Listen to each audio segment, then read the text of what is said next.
Hello friends. जैसे कि आपको पता है कि TRE 1 TRE 2 और TRE 3 और कैंसिल वाला एग्ज़ाम को मिलाकर सभी में जो है कि जियोग्राफी NCERT बुक्स से सभी प्रश्न जो है कि पूछे गए हैं। ठीक है, तो 6 से लेकर जो है कि हम लोग 10 तक के NCERT जियोग्राफी को कंप्लीट कर रहे हैं, जिसमें हम लोग क्लास 10th और क्लास 9th को हम लोग कंप्लीट कर चुके हैं। और क्लास 6 के NCERT में हम लोग यहाँ पर 5 चैप्टर को जो है कि हम लोग कंप्लीट कर चुके हैं। ठीक है, यहाँ पर फ्रेंड्स आज हम लोग चैप्टर नंबर 6 को कंप्लीट करेंगे। यहाँ पर फ्रेंड्स देखिएगा, सबसे पहले इस चैप्टर से जितने भी प्रश्न आपके TRE के एग्ज़ाम में पूछे गए हैं, सबसे पहले हम लोग जो है कि उनको प्रूफ के साथ में देखेंगे। ठीक है, तो यहाँ पर फ्रेंड्स देखिएगा, ये जो है कि TRE 2 में पूछा गया है 6 to 8 में। SST वाले में ये जो है कि प्रश्न पूछा गया है ज्योग्राफी 1 का। ठीक है, निम्नलिखित में से कौन सा भारत का सबसे पूर्वी देशांतर और सबसे दक्षिणी अक्षांश है। ठीक है, तो ये फ्रेंड्स आपका जो है कि पूछा गया है TRE 2 में 6 to 8 में। ठीक है, जिसका राइट आंसर क्या है? ऑप्शन नंबर बी जो है कि राइट आंसर है 97 अंश 25 मिनट ईस्ट से और 8 अंश 4 मिनट नॉर्थ। ठीक है, और यहाँ पर फ्रेंड्स देखिएगा, ये आपके जो है कि बुक में दिया गया है। ये देखिए यहाँ से देखिएगा, ये आपका जो है कि दिया गया है। देखिए 97 अंश 25 मिनट पूर्व से ये जो है कि 8 अंश 4 मिनट ये आपका। ठीक है, तो यहीं से ये जो है कि आपका प्रश्न पूछा गया था। और एक और प्रश्न हम लोग जो है कि यही चैप्टर हम लोग को जो है कि कंप्लीट यहाँ पे करना है। ठीक है, अब देखिए यहाँ से हम लोग, और ये देखिए आपके इसी बुक में भी दिया गया है। भारत की मुख्य भूमि का विस्तार देखिएगा कितना है, 8 अंश 4 मिनट उत्तर से 97 अंश 25 मिनट पूर्व से। तो साफ साफ भाषा में यहाँ पे आपके बुक में दिया गया है। अब देखिए यहाँ से हम लोग देखते हैं अपना दूसरा प्रश्न, जो कि इसी चैप्टर से पूछा गया है, जिस चैप्टर को हम लोग कंप्लीट करने वाले हैं। निम्नलिखित में से कौन सा सही है? ठीक है, तो इसका राइट आंसर सबसे पहले ऑप्शन नंबर डी है, एक से अधिक। अब इसमें से कौन कौन सा ऑप्शन सही है? तो ऑप्शन नंबर ए और ऑप्शन नंबर बी, ये जो है कि आपका सही है। भारत का भूमि क्षेत्रफल 3.28 मिलियन वर्ग किलोमीटर है और भारत की स्थलीय सीमा 15,200 किलोमीटर है। ये आपके जो है कि बुक में दिया गया है पूर्व के साथ। आप जो है कि यहाँ पे देख सकते हैं। देखिए 82 अंश 30 मिनट पूर्वी देशांतर के स्थानीय समय को भारत का मानक समय माना गया है। ठीक है, यहाँ से ये जो है कि आपका प्रश्न पूछा गया था। देखिए अब देखिए यहाँ से तीसरा प्रश्न क्या है, भारत की लंबाई और चौड़ाई की दृष्टि से निम्नलिखित में से कौन सा सही है? ठीक है, तो इसका राइट आंसर क्या है? ऑप्शन नंबर ए है। ये सारे प्रश्न जियोग्राफी 1, 2 और 3, ये तीनों प्रश्न आप जो ऊपर देखे हैं, ये TRE 2 में एक ही पेपर में और इसी चैप्टर से पूछा गया है। ठीक है, तो यहाँ पे 32-14 किलोमीटर और 29-33 किलोमीटर ये आपका दिया गया है। ठीक है, अब देखिए फ्रेंड्स यहाँ से ये आप जो है कि यहाँ पे देख पा रहे होंगे 32। देखिए यहाँ पे क्या है, भारत का क्षेत्रफल 32.8 लाख वर्ग किलोमीटर। तो 1 मिलियन में कितना होता है? 1 मिलियन में फ्रेंड्स 10 लाख होता है। ठीक है, तो वही जो है कि 3.28 मिलियन कर दिया है, यानी कि ये आपका जो है कि सही है। ठीक है, तो यहीं से ये सारे प्रश्न आपके जो है कि पूछे गए थे। और यहाँ पे देखिएगा भारत की लंबाई उत्तर से दक्षिण, देखिए दिशा उत्तर और दक्षिण, दूरी क्या है? 32-14 किलोमीटर। ठीक है, और यहाँ से फ्रेंड्स ये देखिएगा भारत की चौड़ाई किस किस दिशा में, तो भारत की चौड़ाई पूर्व और पश्चिम दिशा की तरफ मानी जाती है, 29 और 33 किलोमीटर है। ठीक है, अब देखिए यहाँ से ये आपका फाइनल आंसर की में है। ज्योग्राफी 1 का ऑप्शन नंबर बी सही था, ज्योग्राफी 2 का ऑप्शन नंबर डी सही था, और यहाँ पे फ्रेंड्स ज्योग्राफी 3 का ऑप्शन नंबर यहाँ से ए बिल्कुल राइट आंसर था। ये जो है कि फाइनल आंसर की हम लोग इसलिए दिखा देते हैं ताकि आपको जो है कि यकीन हो जाए कि प्रश्न जो है कि बिल्कुल सही था। ठीक है, अब देखिए यहाँ से हम लोग जो है कि चैप्टर नंबर 6 के MCQs को पूरा कंप्लीट करेंगे। वीडियो में लास्ट तक बने रहिएगा। और यहाँ पे देखिएगा हिमालय के सबसे दक्षिणी भाग को क्या कहा जाता है? ठीक है, तो हिमालय के जो है कि सबसे दक्षिणी भाग को फ्रेंड्स क्या कहा जाता है? शिवालिक कहा जाता है। ऑप्शन नंबर यहाँ से जो है कि बी बिल्कुल राइट आंसर हो जाएगा। ठीक है, और ये आपके बुक में भी दिया गया है। ठीक है, देखिए भौतिक विभाजन, देखिए फ्रेंड्स जो हाईलाइट किया गया इसको देखिए, सबसे उत्तर में स्थित श्रृंखला को बृहत हिमालय या हिमाद्री कहते हैं। श्रृंखला में विश्व की सबसे ऊंची शिखर कौन सी है? माउंट एवरेस्ट है, 8,848 मीटर है। ठीक है, देखिए मध्य हिमालय या हिमाचल हिमाद्री के दक्षिण में स्थित है। और देखिए शिवालिक सबसे दक्षिण में स्थित है, तो दक्षिणी भाग को क्या कहते हैं? शिवालिक कहते हैं। ठीक है, तो यहाँ से ये प्रश्न आपका जो है कि पूछा गया था। अब देखिए यहाँ से सह्याद्री को अन्य किस नाम से जाना जाता है? ठीक है, तो सह्याद्री को हम लोग अन्य नाम से किस नाम से जानते हैं? तो पश्चिमी घाट के नाम से जानते हैं। ऑप्शन नंबर यहाँ से जो है कि बी बिल्कुल राइट आंसर हो जाएगा। ठीक है, अब देखिए यहाँ से हम लोग बढ़ते हैं अपने इस प्रश्न को कि कहाँ से दिया गया है। तो देखिए बिंद एवं सतपुड़ा भी महत्वपूर्ण श्रृंखलाएं हैं। इन श्रृंखलाओं से होकर नर्मदा तथा तापी नदियाँ बहती हैं। और ये पश्चिमी तरफ बहने वाली नदियां हैं जो अरब सागर में गिरती हैं। इस पठार के पश्चिमी में पश्चिमी घाट या सह्याद्री, देखिए यहीं से जो है कि प्रश्न को बनाया गया था। ठीक है, तो फ्रेंड्स बिल्कुल एक भी पॉइंट हम लोग छोड़ते नहीं हैं। जो महत्वपूर्ण चीज़ें हैं उनको हम लोग एमसीक्यूज के थ्रू और जो है कि हाइलाइटर से हाईलाइट करके बिल्कुल बुक से हम लोग जो है कि उन चीज़ों को कंप्लीट करते हैं। ठीक है, देखिए पाक जल संधि किन देशों के बीच में स्थित है? ठीक है, तो पाक जल संधि की बात करेंगे तो भारत और श्रीलंका के मध्य जो है कि पाक जल संधि जो है कि स्थित है। ठीक है, तो ऑप्शन नंबर यहाँ से सी बिल्कुल राइट आंसर हो जाएगा। और यहाँ से इसको अगर देखने का प्रयास करिए, देखिए ये प्रश्न आपका जो है कि पूछा गया था किसमें? टीआरई 3 में 9 to 10 वाले में पूछा गया था, एसएसटी में। सुंदरी वृक्ष निम्नलिखित में से कहाँ पाए जाते हैं? ठीक है, तो सुंदरी वृक्ष जो है कि सुंदरबन के डेल्टा में पाए जाते हैं। ऑप्शन नंबर यहाँ पे बी बिल्कुल राइट आंसर हो जाएगा। ठीक है, और ये देखिए आपके इसी बुक में भी दिया गया है। सबसे पहले इसका फाइनल आंसर की में देख लेते हैं। 36 का राइट आंसर क्या है? ऑप्शन नंबर बी है। ठीक है, अब देखिए यहाँ से इस सभी को हम लोग अभी नीचे देखेंगे। देखिए प्रायद्वीपीय पठार की अरब सागर में गिरने वाली जो है कि नदी कौन सी है? तो देखिए फ्रेंड्स अरब सागर में जो है कि गिरने वाली नदी कौन सी है? तो तापी नदी है जो कि अरब सागर में गिरती है। ठीक है, और महानदी, गोदावरी और कावेरी, ये तीनों नदियां कहाँ पर गिरती हैं?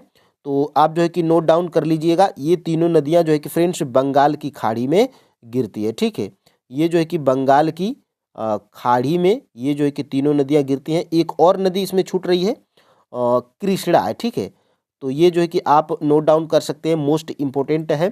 कृष्णा, गोदावरी, कावेरी और महानदी, ये तीनों जो है कि बंगाल की खाड़ी में गिरती हैं। और जो है कि तापी नदी कहाँ पर है? तो तापी नदी जो है कि ये अरब सागर में गिरती है और प्रायद्वीपीय पठार की नदी है। ठीक है, अब देखिए यहाँ से फ्रेंड्स हम लोग आगे बढ़ते हैं अपने जो है कि अगले प्रश्न की तरफ। देखिए सुंदरवन का डेल्टा निम्न नदियों के मुहाने पर स्थित है। तो सुंदरवन का डेल्टा जो है कि फ्रेंड्स गंगा और ब्रह्मपुत्र के जो है कि मुहाने पर स्थित है। ये दोनों नदियां जो है कि सुंदरवन के डेल्टा का निर्माण करती हैं। ठीक है, तो ऑप्शन नंबर यहाँ से डी बिल्कुल राइट आंसर हो जाएगा। अब देखिए यहाँ से हम लोग आगे बढ़ते हैं। सुंदरवन डेल्टा की आकृति कैसी है? मोस्ट इंपॉर्टेंट प्रश्न है, एग्जाम में जो है कि बार बार पूछा जाता है कि सुंदरवन डेल्टा की आकृति लगभग कैसी है? तो सुंदरवन डेल्टा की आकृति फ्रेंड्स त्रिभुजाकार है। ठीक है, तो ऑप्शन नंबर यहाँ से सी बिल्कुल राइट आंसर हो जाएगा। ठीक है, अब देखिए यहाँ से हम लोग बढ़ते हैं अपने जो है कि अगले प्रश्न की तरफ। बिंद एवं सतपुड़ा कहाँ की महत्वपूर्ण श्रृंखला है? ठीक है, तो बिंद एवं सतपुड़ा ये कहाँ की प्रमुख श्रृंखला है?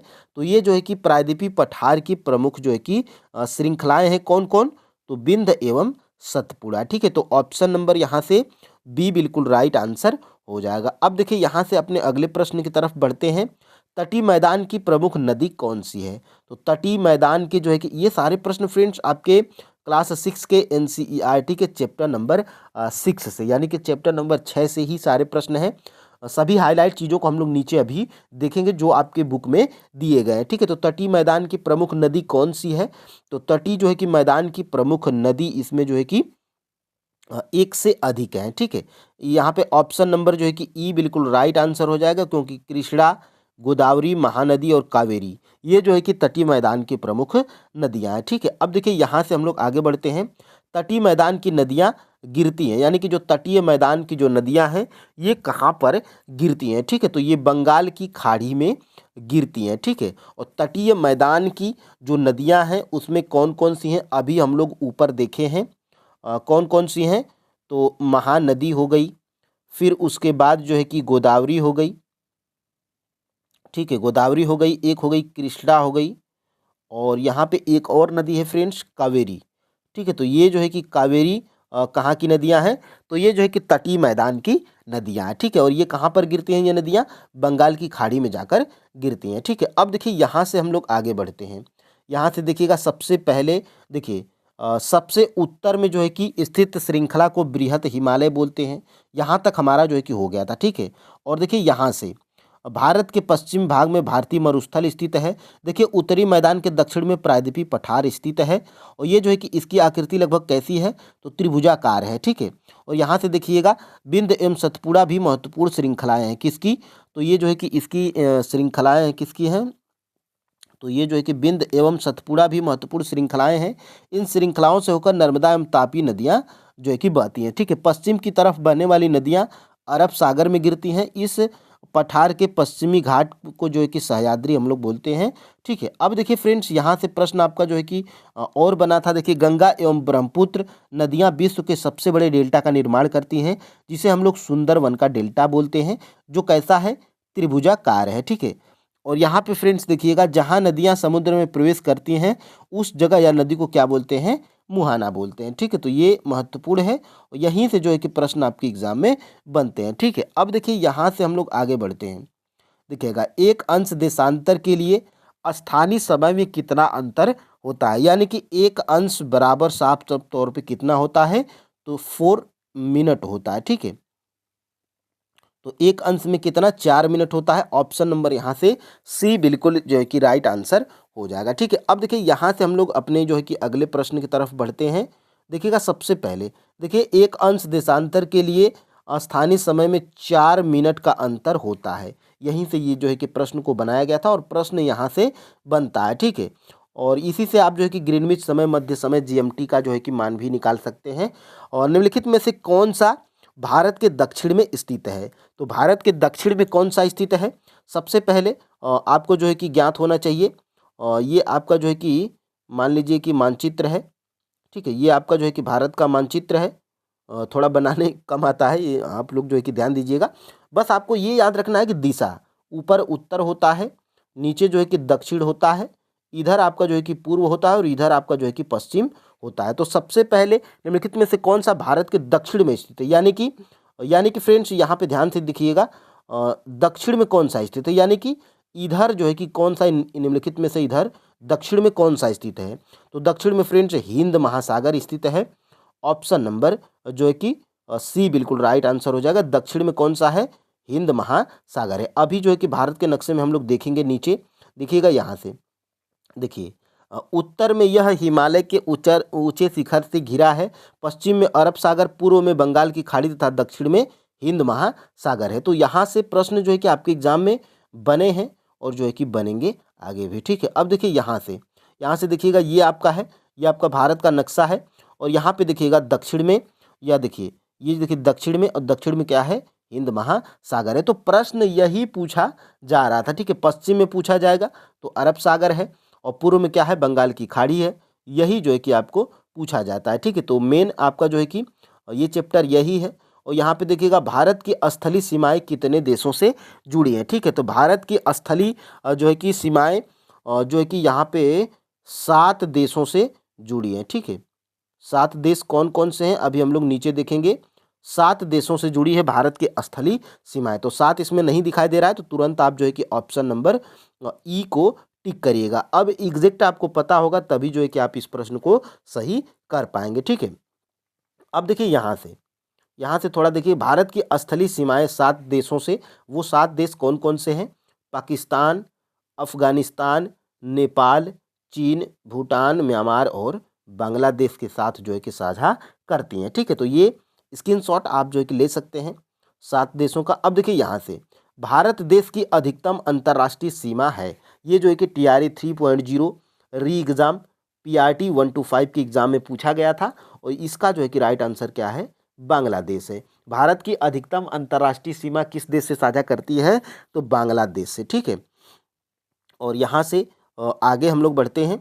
यहाँ से देखिएगा, निम्नलिखित में से कौन सा देश विश्व की जनसंख्या का दूसरा सबसे बड़ा देश है, ठीक है।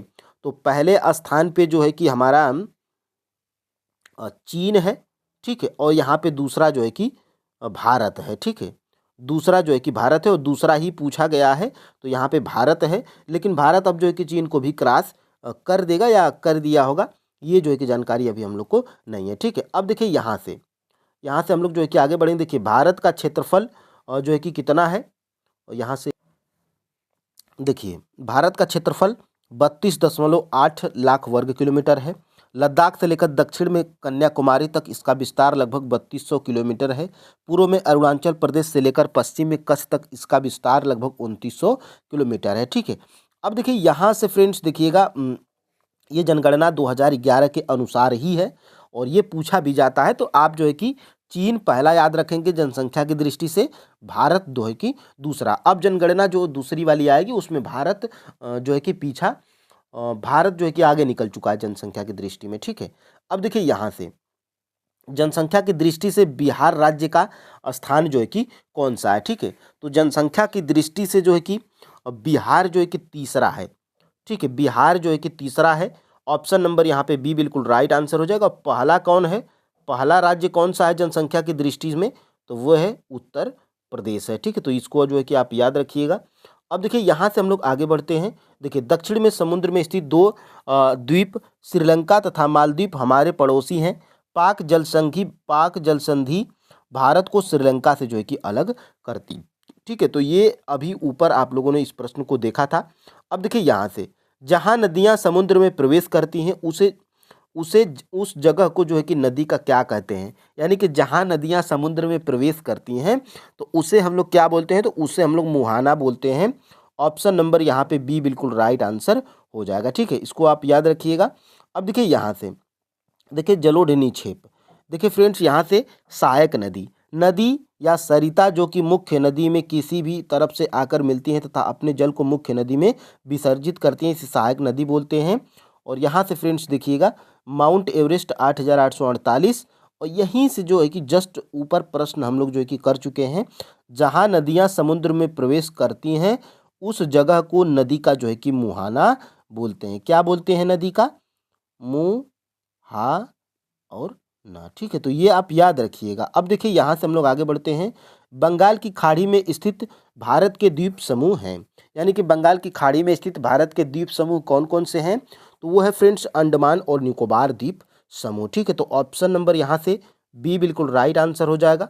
अब देखिए यहाँ से लक्षद्वीप समूह कहाँ स्थित है, तो ये आपको पता होना चाहिए। लक्षद्वीप समूह जो है कि अरब सागर में स्थित है। ऑप्शन नंबर यहाँ से बी बिल्कुल राइट आंसर हो जाएगा। और ये सारे जो है कि प्रश्न आपके जो है कि इस चैप्टर में दिए गए हैं, एक भी प्रश्न हम लोग जो है कि एक्स्ट्रा नहीं कर रहे हैं, सभी हम लोग जो है कि बुक्स को धीरे धीरे कंप्लीट कर लेंगे। आप जो है कि बिहार टीचर का एग्ज़ाम दीजिए, कोई भी एग्ज़ाम दीजिए, अगर आपको जियोग्राफी पढ़ना है, साइंस पढ़ना है, हिस्ट्री पढ़ना है, तो वो आप जो है कि एनसीईआरटी को फॉलो करेंगे। अगर ये चीज़ें आप पढ़ें तो ये आपको जो है कि काम आएगा, ठीक है। समुद्र तल पर भूकंप के कारण उत्पन्न होता है, ठीक है। तो समुद्र तल पर भूकंप के कारण क्या उत्पन्न होता है, तो सुनामी जो है कि यहाँ पे उत्पन्न होती है। ऑप्शन नंबर यहाँ से बी बिल्कुल राइट आंसर हो जाएगा, ठीक है। अब देखिए यहाँ से एक और प्रश्न है। देखिए भारत में दो द्वीप समूह हैं, लक्षद्वीप तथा अरब सागर में स्थित है। ये केरल के तट से कुछ दूर स्थित प्रवाल द्वीप है। अंडमान एवं निकोबार भारत में दक्षिण पूर्व दिशा में बंगाल की खाड़ी में स्थित है। 2004 में सुनामी से प्रभावित हुआ था। और समाचार पत्रों तथा लोगों से बातचीत के जरिए जानकारी प्राप्त कीजिए कि जब सुनामी भारतीय तट से टकराई थी तो किस प्रकार के लोगों ने अलग अलग तरीके से इस चुनौती का सामना किया था, ठीक है। और देखिए सुनामी एक विशाल सागरीय तरंग है जो समुद्र तल पर भूकंप के कारण जो है कि उत्पन्न होती है। तो यहाँ से प्रश्न अभी ऊपर आपने देखा था, ठीक है। अब देखिए यहाँ से भारत का क्षेत्रफल कितना है, तो 32.8 लाख वर्ग किलोमीटर, और जो है कि 3.28 मिलियन भी इसको बोला जाता है। तो ये आप जो है कि याद रखिएगा। ऑप्शन नंबर यहाँ से सी बिल्कुल राइट आंसर है। अब देखिए यहाँ से निम्नलिखित में से कौन सी रेखा भारत के मध्य से गुजरती है, ठीक है। यानी कि भारत के मध्य से कौन सी रेखा गुजरती है। सबसे पहले ये आपको पता है, ये आपका जो है कि ग्लोब है, ये जो है कि भूमध्य रेखा है, ठीक है, और ये जो है कि आपकी क्या है, कर्क रेखा है, ये आपकी जो है कि मकर रेखा है, और भारत कहाँ पर है, भारत जो है कि इसी बीचों बीच है, और यही जो है रेखा भारत को दो बराबर भागों में यानी कि भारत के बीचों बीच से गुजरती है, ठीक है। तो ये कौन है, तो ये है आपकी जो है कि कर्क रेखा, ठीक है। 23.5 अंश, 23.5 अंश जो है कि ये आपका उत्तर, इसको हम लोग क्या बोलते हैं, कर्क रेखा बोलते हैं। तो कर्क रेखा आप याद रखिएगा, भारत के मध्य से गुजरती है, ठीक है। अब देखिए यहाँ से हम लोग जो है कि आगे बढ़ते हैं अपने जो है कि अगले प्रश्न की तरफ। 23.5 अंश उत्तर में कौन सी रेखा स्थित है, अभी मैं आपको ऊपर बताया था 23.5 अंश उत्तर। सबसे पहले ग्लोब में आपको जानकारी होना चाहिए, और ये आपको जानकारी इसलिए होना चाहिए क्योंकि ये भूमध्य रेखा है, 0 डिग्री अक्षांश। ये आपका जो है कि 23.5 अंश, 23.5 अंश उत्तर, ये आपका जो है कि कर्क है, ठीक है, ये आपका कर्क है। और ये जो है कि है 23.5 अंश जो है कि दक्षिण में, ये क्या है, तो ये आपका जो है कि मकर रेखा है, ठीक है। तो ये आप जो है कि याद रखिएगा। अब देखिए यहाँ से आगे हम लोग बढ़ते हैं, ये आपका जो है कि ये आपका चैप्टर है, और यहाँ से ये आपका जो है कि हो चुका है, ठीक है। देखिए कर्क रेखा 23 अंश उत्तर, ये जो है कि इसको कर्क रेखा बोलते हैं, और 23 अंश 30 मिनट दक्षिण हो जाएगा, तो वहीं पे मकर रेखा हो जाएगी। तो ये दोनों पॉइंट आप याद रखिएगा। ये सारी चीज़ें आप जो है कि पढ़ी चुके हैं। और ये देखिए नया जो है कि जो नई वाली एनसीईआरटी वाली बुक है, उसमें से सभी चैप्टर को हम लोग कंप्लीट कर चुके हैं, ठीक है। लेकिन इसमें जो है कि पुरानी वाली एनसीईआरटी से 8 चैप्टर हैं, तो उसमें 2 चैप्टर को हम लोग अभी और कंप्लीट करेंगे, ठीक है। तो क्लास आपको कैसी लगी कमेंट में ज़रूर बताइएगा। चैनल पे नए हैं तो चैनल को जो है कि सब्सक्राइब अवश्य कर लीजिएगा, ठीक है। तो फ्रेंड्स आज के लिए इतना ही, जय हिंद।